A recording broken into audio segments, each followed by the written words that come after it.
Yo, hey, what's up, guys? Um, we got another fusion. What I think is probably not gonna be that great. But I want to talk quickly about something because I saw the fusion. We're gonna take a look at him, what he does and everything. Don't worry. But I took a look at him and he does something special, but also not really great. And it brought me to the attention of, where is it? Faction Wars.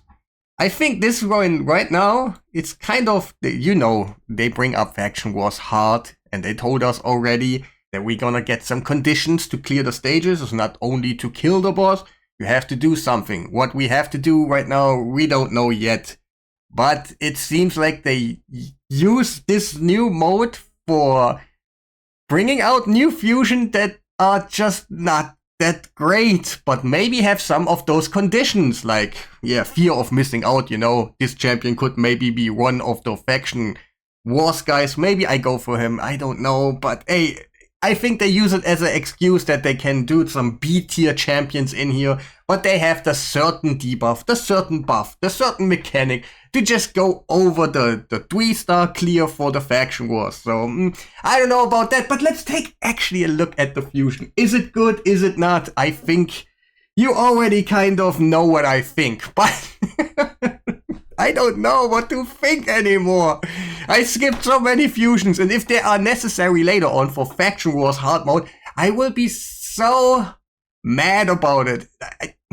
It's just not fair, because they don't look too great. But hey, first of all, if he does damage like a maniac, then maybe it's different. Because it is one of those champs that look like really not that great, but if they do insane damage afterwards, I'm sorry, I take everything back. But what we have good on him, he's HP based. I don't know about HP based, how good they can actually attack. Some of them are really good, but it's more likely that they're just meteoric and not that great. But he is a Shadowkin, so you can use the Mikage thing with him. So that could be that's the only straw that I see for this champion, that he can actually do something, do some good damage, and then use Mikage to increase the damage, use all the A1 attackers and whatever. That's what I have, for hope left. But let's talk about the skill set. His A1, oh, it's incredible. I don't know the purpose of it. Attacks one enemy 2 times. Each hit transfers a random debuff from this champion to the target. Sounds okay, right? Like you have debuffs, you do A1 and it goes to your target. Alright. If this champion is under any debuffs when attacked, counterattacks with this skill. That is kind of going against each other. He uses A1, he loses his debuffs and cannot counterattack anymore. To a certain degree, if you have enough debuffs and everything, that could be kind of useful. Again, it depends how hard he is gonna hit. If he doesn't hit really hard, I don't care. I really don't care about this skill. But let's talk about the A2. There must be something on him, right? And that's where the funkiness with the Faction Wars comes in, because that's what I think probably is one of his conditions. But attacks all enemies. Has a 75% chance, a 100% chance of placing a fear debuff. Have you ever been in the need of fear? Yes, there is Chimera. I get that. That could be a thing for him. He needs to unlock some trials and stuff. That's what I thought. I was like, maybe some trial. Then I read more. Wait, let's do it. 100% of a fear, a 25% decrease crit damage debuff, and a 30% decrease crit rate debuff on all enemies for 2 turns. So I was like, this is not usable in Chimera. Where did you, please guys, let me know. Where have you ever been like, I need a decreased crit rate right now, and it would be amazing. It can help you to a certain degree. Like, bosses usually have like 15% crit rate, and if you decrease it, you will never get a critical hit. That is cool. But we are not using it. It is never in the meta. It has never been used. Like, never the goal. Like, hey, buddy, do you have decreased crit rate? Your run is so much better.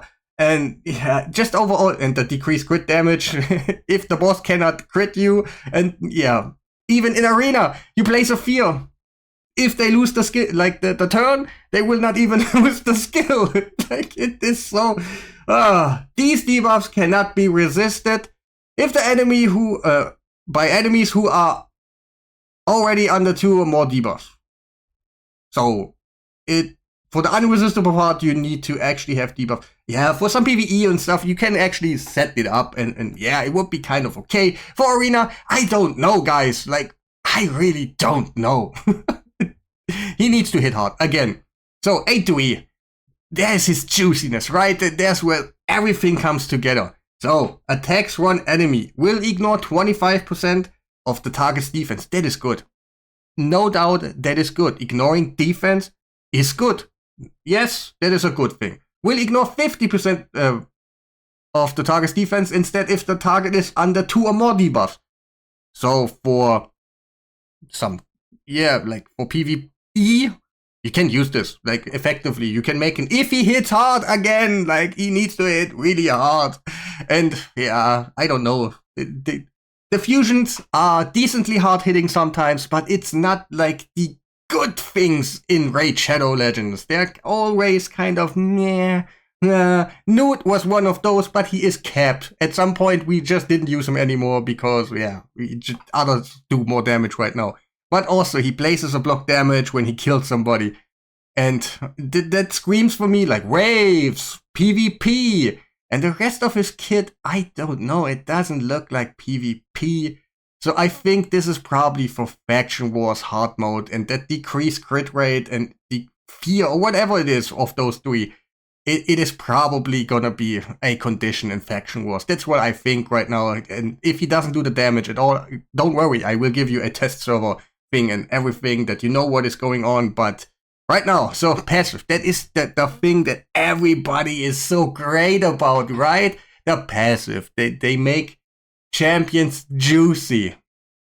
Whenever an enemy resists a debuff placed by this champion, the next debuff placed by this champion cannot be resisted.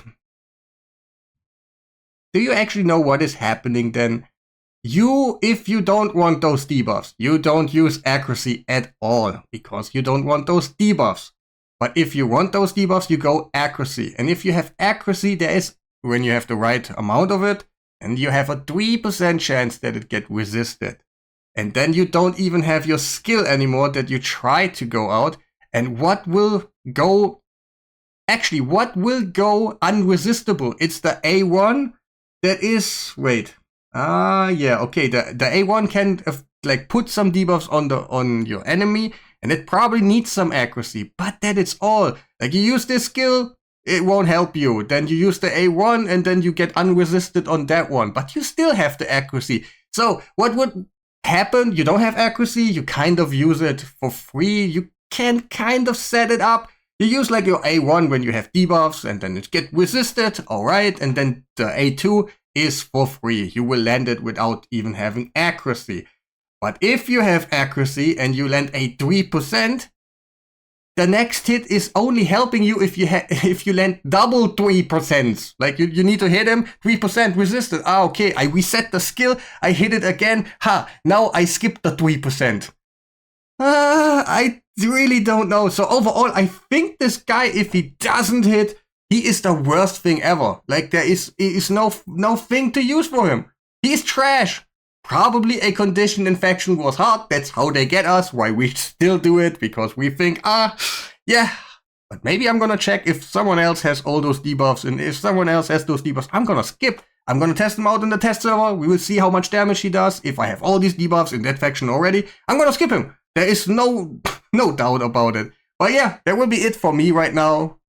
Keep subscribing to see when I go on the test server, test him out. Maybe there is some funkiness on him that I can actually discover. We will see. But yeah, of course, subscribe to the channel. And yeah, have a nice day.